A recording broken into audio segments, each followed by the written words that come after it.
Hello. आप मुझे ये बताइए, आपने इतने साल से दूध और दही छोड़ रखा है, तो क्या आपको शारीरिक मानसिक रूप से आपको अपने शरीर पे या आपके मानसिक स्तर में आपको कुछ बदलाव दिखाई दिए हैं? कुछ पॉजिटिव चेंजेस जो आप हमारे व्यूवर्स को बताना चाहें?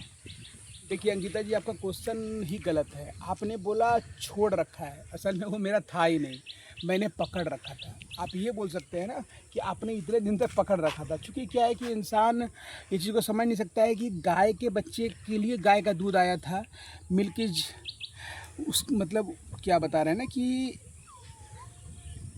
गाय के बच्चे के प्रेगनेंसी के कारण वो दूध आया था, जैसे मेरी माँ को आया था। तो मैंने पकड़ के रखा था गाय के दूध को, जब मैंने समझा कि ये कितना बड़ा अपराध है, कितना बड़ा अपराध है कि किसी बच्चे का दूध छीन लेना। छीनतई है, बलात्कार है। ये ऐसा अपराध है जिसको हमारे बड़े कृष्ण के नाम पे भी चलाया जाता है। अब पूरा इस्कॉन उस पर चल रहा है, लेकिन समझ नहीं पा रहे हैं हम लोग कि एक गाय का जो बच्चा होता है।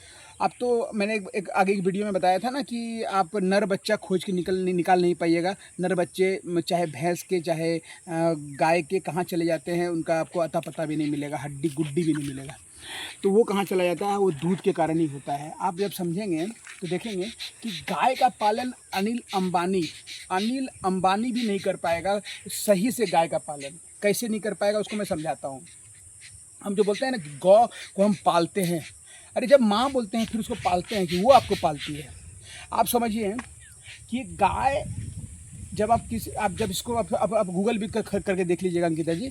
आप ये जो गाय है ना, वो अपना बच्चा जब देती है, जैसे हमारा बच्चा एडल्ट होते होते समय लगाता है, लेकिन हाँ जो गाय का बच्चा होता है वो 2 साल के अंदर में ही फिर से प्रेग्नेंट होने लायक हो जाता है। वो भी प्रजनन के लिए तैयार हो जाता है 2 साल में। तो आप ध्यान दें कि किसी के पास 2 गाय हो, दोनों गाय यदि बच्चे देती है, फिर वो बच्चा भी 2 साल के अंदर में 2 से 4, फिर 4 से 6, 6 से 8, फिर वो चक्रवृद्धि ब्याज के हिसाब से उसकी संख्या बढ़ जाती है।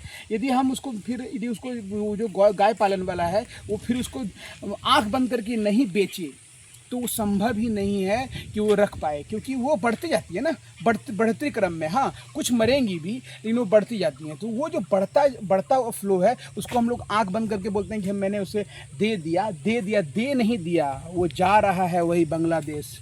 आप जो जा रहा है वहीं पे पेट में चला जा रहा है मेरे दूध के कारण। तो एक भाई जो है, 2 भाई हैं ना, टोपी वाले और दाढ़ी वाले, और एक भाई हैं हम लोग, वो दोनों भाई मिल के पीते हैं। एक सादा दूध पी लेता है और एक लाल दूध पी लेता है, एक खून पी लेता है, एक दूध पी लेता है, गाय को माँ बोल के।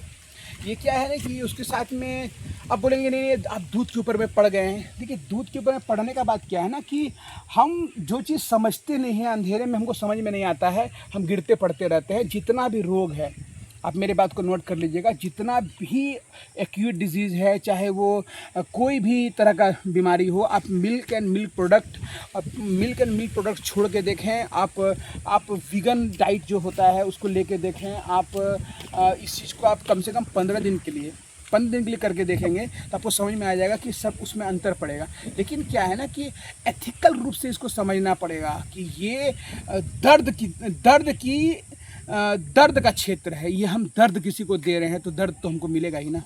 ये दर्द को आप जब समझ जाएंगी तो समझ में आएगा आपको कि ये जो काटना होता है ना, एक बार में गर्दन काट देना, उससे भी दर्दनाक है गाय की स्थिति। दूध देने वाली गाय की स्थिति ऐसी है कि उसको चूसने का एक जरिया बना लिया गया है। मशीन जब उसके स्तन में लगता है ना, तो दूध जब वो चूसता है तो उसके साथ में उसको खून भी चूस लेता है। जब क्योंकि मशीन को तो लिक्विड के बारे में पता नहीं चलता है ना कि वो लाल आ रहा है या वाइट आ रहा है। वो तो एक आदमी बैठा होता है, जब पाइप में आ जाता है लाल कलर का तो वो जल्दी दौड़ के आके बंद करता है। जो मशीनों को देखेंगे ना, फिर वो पस क्रिएट हो जाता है। फिर वो मतलब एक रिसर्च हुआ था ना कि